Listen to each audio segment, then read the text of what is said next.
Hey, what's going on, guys? And today I wanted to do a video review for the HYPERAX bike rack. So I decided to get this because we actually have these large electric bikes, as you can see, that have fat tires.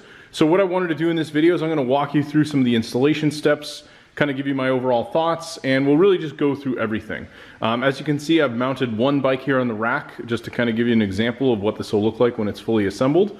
So let's kind of start from the beginning. So the first thing that you're going to need in order to be able to mount this is you're going to actually have to get a 2-inch hitch that's basically going to have to get attached to your car.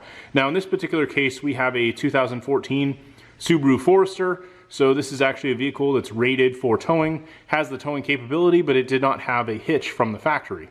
So we went out and got, I ended up getting this one here by Draw-Tite. I had a professional company install this. Of course you could do this on your own, but I decided to pay someone to go out and actually install this.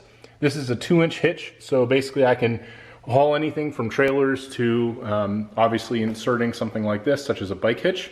So let's actually go through the installation steps of this. Basically, you have a long bolt here, and I actually haven't fully secured it because I don't know if I'm going to be taking the bike out today, but you have a lock box on the actual main linchpin here that goes through this, so you can actually prevent if someone was to try to like steal your bikes or take this whole trailer hitch off of your vehicle. This actually has a locking key mechanism right inside here. So this is something I thought was pretty clever that they did. You can basically, you get 2 sets of keys.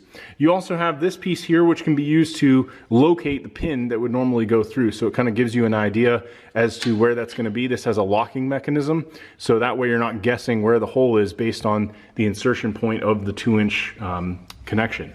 Now beyond that, you have these, when this comes assembled, you have these 2 rods that come out on each side, and these are actually going to be going up. I initially actually started taking this apart thinking I had to do that to get these to come down.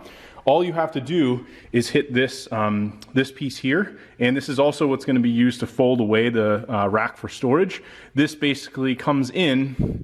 You could use something like maybe they include these little hex wrenches. If you're having trouble pushing this in with your finger, you could always take the end of this and kind of put force on it, and this will allow you to bend this down, and the hole will now kind of protrude through here, this piece here. It's basically just a spring that's on the other side.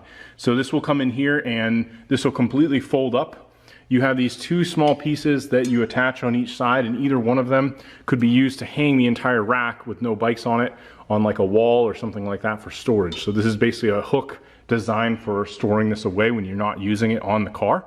Now beyond that, once you have these down, you have these 2 pieces here, and my best suggestion, I was a little bit confused about like where to put all these.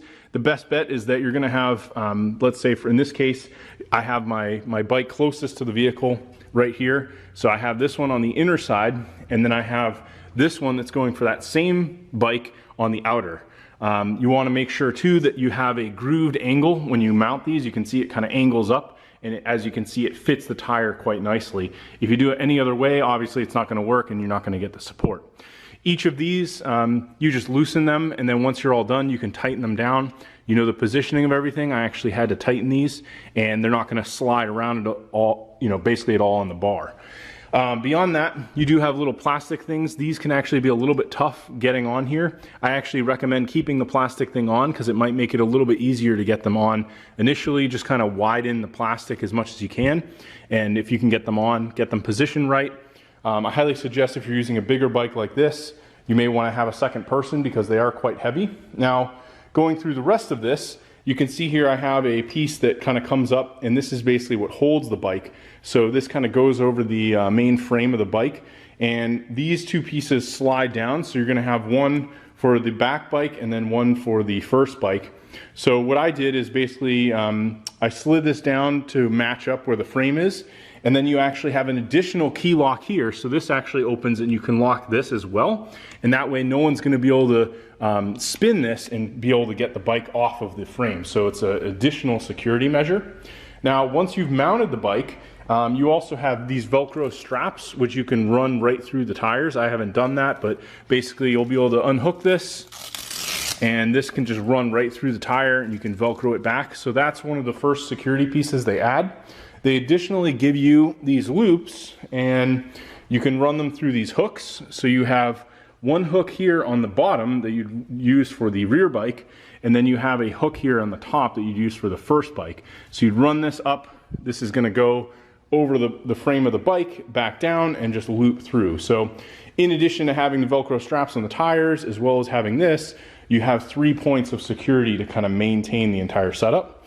Now, another thing that's really cool that they decided to implement with this is you can actually take this screw out here, and you can actually maneuver the entire unit back. You have a nice carrying handle here that you can use to kind of pick up and hold the bike as needed. But what I ended up doing is, let's say I wanted to open my trunk. Obviously right now, I can't do that. I can't open this because it's gonna hit the bike. You can actually take this pin out and the entire mechanism will tilt back. Here's kind of an example of what that looks like in the manual. I believe there's a good photo of it here. So here it is here. Basically, this is what it looks like tilted. So that way you can open the trunk easily. Now, overall, the installation of this was slightly frustrating.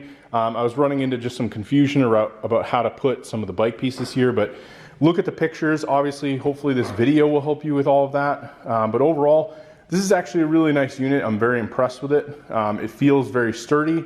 Feels like it's really well made. I think honestly this is going to be an amazing addition to what we normally would be able to do. These bikes actually fold in half. We have a piece here where we can fold them, but we decided to get this because these bikes are so large we can't really fit them in the trunk of the car, and we actually have 2 other smaller ones, so when we go out for like a trip or something with our family, we could actually take some friends, they could bring some extra bikes, and we could actually cram a bunch of them all on one trip. So overall, I'm very impressed with this. This is obviously perfect for the fat tires. You can see it fits in quite nicely, and overall, I'm very happy with how it turned out. So I think this is going to be awesome and something that we're going to use quite a bit. And again, once you're done, you can simply fold up each bar. It'll go straight up. You'll have this kind of coming out, the main connector, and then you could actually just hang it on the wall or put it away somewhere that it's not going to really take up all that much space. Anyway, hopefully you found the video review helpful, and I will talk to you later. Thanks for watching.